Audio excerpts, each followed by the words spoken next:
You think you're in control of your life, but look at your days. You wake up tired. You reach for your phone before your thoughts. You say you want change, but you chase comfort. You want success, but you follow habits that destroy it.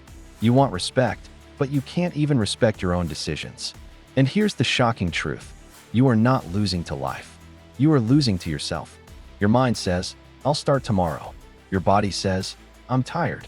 Your fear says, what if I fail? And you obey? Every single time. Today's hook is simple.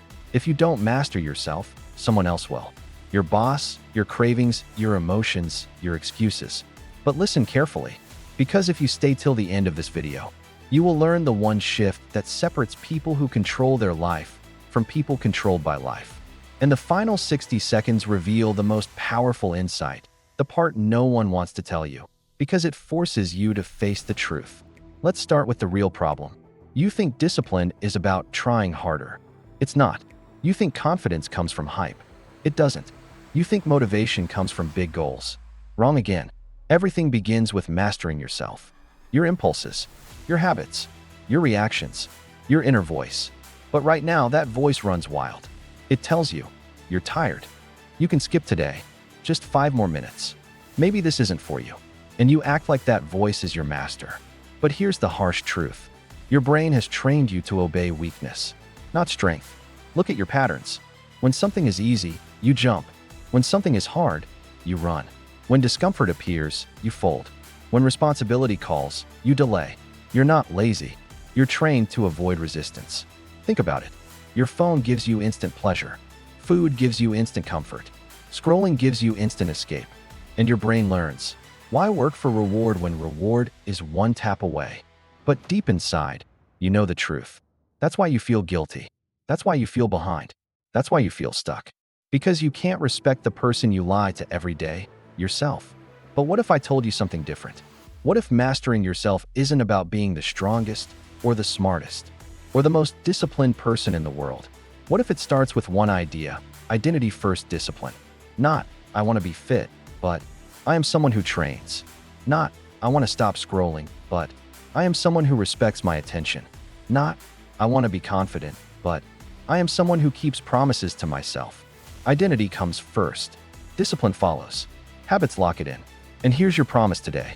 If you watch till the end, you will learn exactly how one simple shift transformed everything for one ordinary person. Someone exactly like you. Someone who kept failing. Someone who kept starting over. Someone who lived in comfort until comfort destroyed them. Their story holds the blueprint. A framework built on 3 weapons, the 10-minute rule, identity first discipline, the micro-habit ladder. By the end of this video, you will know how to use these tools to take back control of your mind, your time, your focus, and your life. And the final insight, the one at the end, will show you the moment this person finally mastered themselves. It's not pretty, it's not easy, but it's real, and you need to hear it. Before we continue, before we dive into the story that could mirror your own life, let me ask you one thing. Meet Evan, an ordinary guy with big dreams and weak habits. Every night he said, tomorrow I'll start. Every morning he said, I'm tired. Every afternoon he said, I'll do it later. And every evening, he regretted everything. He lived in a loop you probably know too well. A loop built from comfort and broken promises. Evan wanted success, but he never mastered himself. He woke up late. He scrolled for hours. He worked only when pressure forced him. He quit whenever life got hard. He thought confidence came from looking confident. He thought discipline came from motivation videos. He thought growth came from intentions, not actions. But inside, he knew something was wrong, because every day felt the same, and he hated it. One night, Evan hit his lowest point. He looked at his reflection, tired eyes, weak posture, fake confidence. He whispered, why can't I change? Then reality hit him. Hard. It wasn't life blocking him. It was him. His excuses, his fear, his comfort addiction. He wasn't failing because he was incapable. He was failing because he lived like someone who avoided resistance instead of facing it. That night, something broke in him. Not his hope, his denial. He grabbed his notebook and wrote one line that changed everything. I don't need a new life. I need a new identity. This was his turning point. The next morning, he tried something new. He didn't say, I will work for 1 hour. He didn't say, I will transform today. He said something simple. Just 10 minutes. 10 minutes of focused work. 10 minutes of training. 10 minutes of reading. 10 minutes of cleaning the mess he created. And something strange happened. 10 minutes turned into 20. 20 turned into 40.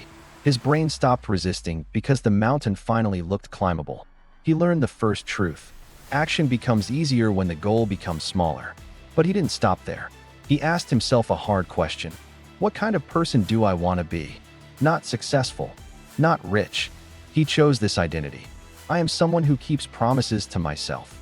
So every time he felt lazy, every time he reached for comfort, he asked himself, if the answer was no, he stopped. Because he refused to live like someone he no longer wanted to be. He learned the second truth. Discipline is not about pressure. It is about identity. Evan didn't try to change his whole life at once. A ladder of small habits stacked on top of each other. Wake up, drink water. Drink water, make bed. Make bed, 10-minute work block. Work block, short walk. Each habit pulled the next one. Each action created a ripple. Big transformation comes from tiny steps. Weeks passed. One evening, Evan returned home after a bad day. His brain screamed, forget your routine. But the new Evan paused. He looked at his notebook. Then he said the sentence that changed everything. I don't obey my mood. My mood obeys me. He sat down. Then 20. That night, he mastered not the work. Now it's your turn. Who am I becoming through my habits? Not your goals. Your habits is hidden inside the decisions you make today. Master them, and you already know which path your future needs.